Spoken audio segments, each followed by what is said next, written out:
sont nées d'une volonté exogène extérieure.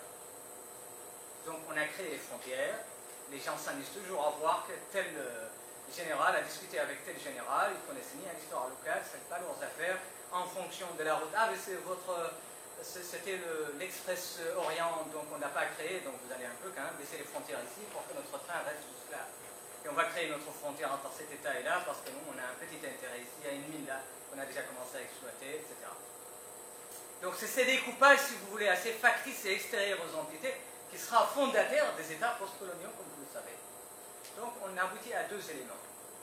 La réalité territoriale est exogène, et les élites qui vont être les héritiers de ces États sont formés dans une culture exogène pour être la paroi ou la croix de transmission, séparation entre la métropole et la culture locale. La Mauritanie est une caricature de ce que je viens de dire. C'est une caricature absolue.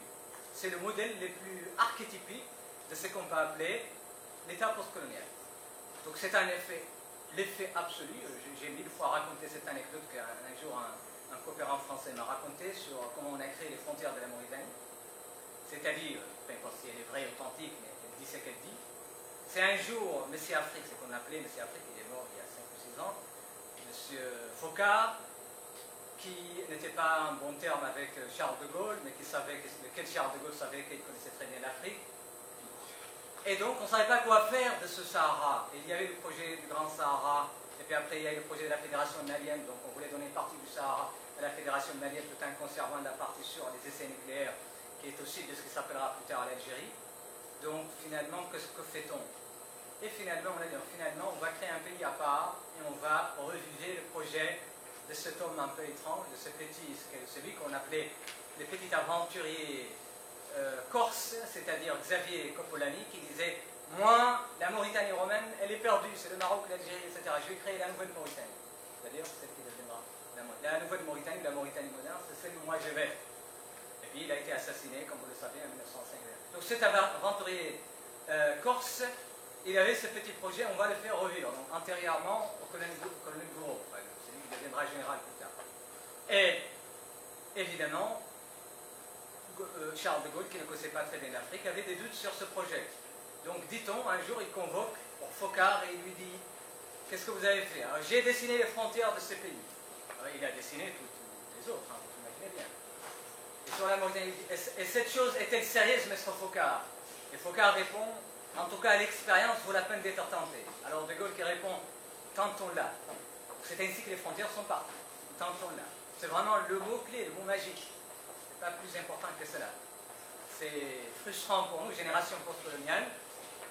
C'est très difficile de voir en face qu'il y a une réalité sociologique, historique, etc. Elle est due au hasard du calendrier politique, du découpage colonial, à un moment donné où la Deuxième Guerre mondiale a fait que les empires coloniaux devaient réviser leur politique géostratégique dans leurs colonies qui deviendront partiellement ex-colonies. Donc la Mauritanie était celle-là pour quelle raison? Pour la bonne et simple raison que sa réalité politique est une réalité extérieure, ce que j'appelle l'État extérieur et factice. Donc l'État est une réalité plaquée sur la géographie. Naturellement, on m'objectera, un jour, on est à l'école de mine, exactement ici, boulevard Saint-Michel, 101, là où il y a le centre culturel égyptien, il y avait une conférence en 1978, il y avait Madame, paix à sa mémoire, Villemin, celle qui a écrit le livre qui s'appelle Histoire de la Mauritanie, dont elle venait de sortir un second volume. Et je venais de dire ce que je viens de dire. Et il m'a objecté la chose suivante. Alors, Désirée Vuillemin, elle est la fille d'un des militaires qui ont accompagné Xavier Coppolani dans l'expédition qui finira par son assassinat. Elle dit qu'il a été assassiné par un terroriste islamiste. C'est-à-dire, c'est lui qu'on était nous à l'époque comme étant un héros de la résistance sidéroulaïsée. Et donc on a eu le même débat. Et donc elle dit, mais lorsque j'ai regardé le Wassir, la partie qui a été traduite par, comme vous le savez, Mokhtar al-Khan, lorsque j'ai regardé le Wassir, dans le Wassir, il donne bien une description de la géographie du pays des morts, qui va de Ouadnoun jusqu'à la Zawad, jusqu'à Touat, jusqu'au fleuve Sénégal. Donc c'est à peu près la Mauritanie d'aujourd'hui. Alors vous imaginez bien ce que ça pose pour nous aujourd'hui, comme questionnement. Oui, sauf que quand vous regardez cet espace, c'est l'espace décrit par Cheikh Mohamed Mam. C'est-à-dire le pays qui est entre deux pays, entre ce qu'il appelle le pays des Ismaéliens, entendez par là les Alaouites du Maroc, les Almamites de la vallée du fleuve Sénégal. Et il est défini comment, Cheikh Mohamed Lamid dans le Kitab al-Baliya, il est défini comme étant le pays, Bilad al-Fatah, le pays où le pouvoir est suspendu. Lorsque un certain nombre de zawaya, d'écoles, ont appelé au djihad contre la présence française, beaucoup d'entre eux ont objecté qu'on ne peut pas faire le djihad puisqu'il n'y a pas de souverain. Ça, c'était une insulte à l'égard des Émirats hassanides. Vous imaginez bien, c'était un des pouvoirs qui existait. En réalité, ils ne croyaient pas du tout à la légitimité de ces Émirats. Vous trouvez ça dans le fameux vers de Cheikh Mohamed El Ouaoun lui-même. Quand il appelle lui au djihad contre la présence française, on lui dit non, on ne peut pas, puisqu'il n'y a pas un imam, c'est-à-dire il n'y a pas un souverain, il n'y a pas un pouvoir politique uni ici. وقالوا لا جهاد بلا إمام فقلت فهل تنصبون. Je ne sais pas si tout le monde comprend. Donc il n'y a pas besoin de traduire. Et ils ont dit on ne peut pas procéder à la djihad puisque nous n'avons pas de souverain. Et j'ai répondu alors dans ce cas-là, pourquoi vous ne choisissez pas, vous ne couronnez pas quelqu'un qui deviendrait donc le symbole de ce pouvoir. Bon, naturellement, cela pose la question du fait qu'il n'y a pas de continuité politique. Donc, on doit bien faire la distinction entre le fait que les populations ont toujours existé, ça, on ne va pas inventer les populations, l'espace territorial. Mais la politisation de l'espace politique, ayant peut-être été tentée par les Almoravides qui ont fui au nord, ayant peut-être tentée par l'empire du Tekrur antérieurement, qui est resté au sud, ayant peut-être tenté par les Imamites qui sont restés dans la vallée du fleuve Sénégal. Il y a des textes très intéressants dans des imams traduits par mon ami Sherba à l'université Cheikh Anta Diop, traduit un certain nombre de textes dans lesquels il dit mais comment faire avec les morts qui nous emmènent dans la vallée du fleuve Sénégal? C'est intéressant. Quand il est dit souvent, quand il y a un mort, il dit toujours je m'excuse. Mais en effet, oui, que faire avec ces gens qui ne sont pas soumis à un pouvoir centralisé? Faut-il les soumettre à un autre pouvoir centralisé ou pas? Imaginez bien l'idée du pouvoir almamite qui est un pouvoir qui se conçoit comme un pouvoir d'égalité par excellence entre citoyens. Un des pouvoirs quasiment les plus authentiquement égalitaristes dans le monde qu'on ait pu constater historiquement.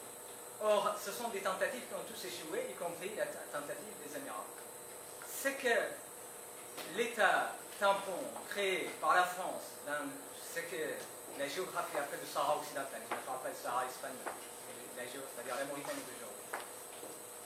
Ça a été une tentative qui a succédé, qui a supplanté des milliers de tentatives de création d'entités politiques qui se sont toutes soldées par un échec.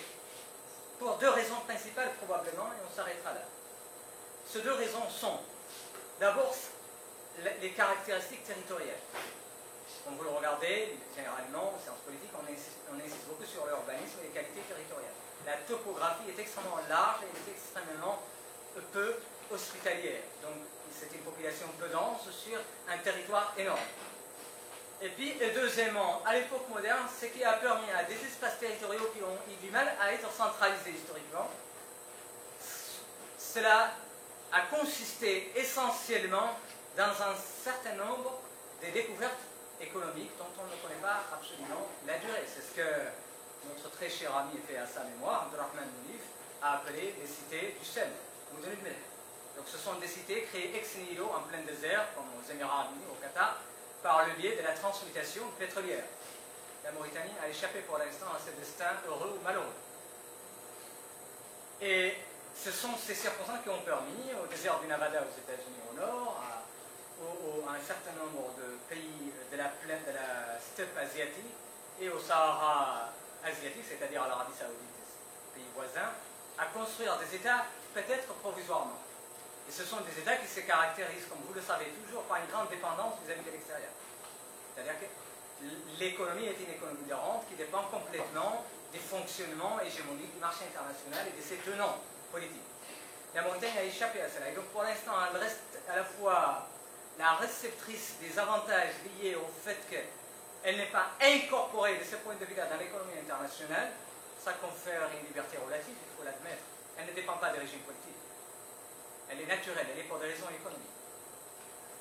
Et deuxièmement, elle est absolument tributaire du fait qu'à partir du moment où, si vous voulez, ces avantages ou les avantages économiques ne sont pas réunis, avec les qualités topographiques qui sont les siennes, elle reste extrêmement à l'abri de l'étatisation du monde pour l'instant. Et donc, elle reste pour l'essentiel avec des entités traditionnelles.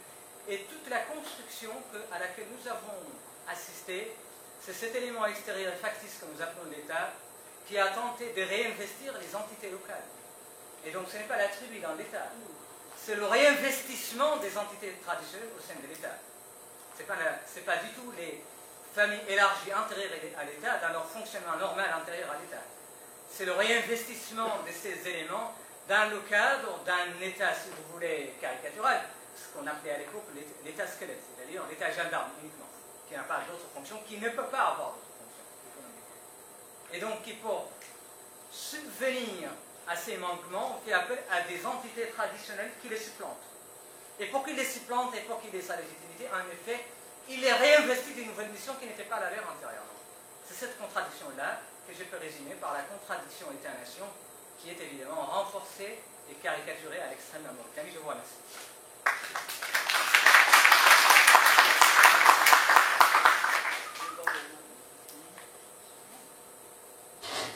Donc, je remercie beaucoup M. Bediou Lebnouz. Je suis très impressionné par les qualités oratoires de son discours et son éloquence. On en a appris beaucoup non seulement sur la Mauritanie, mais aussi sur l'Europe, sur l'histoire de l'Europe et sur l'histoire de la France.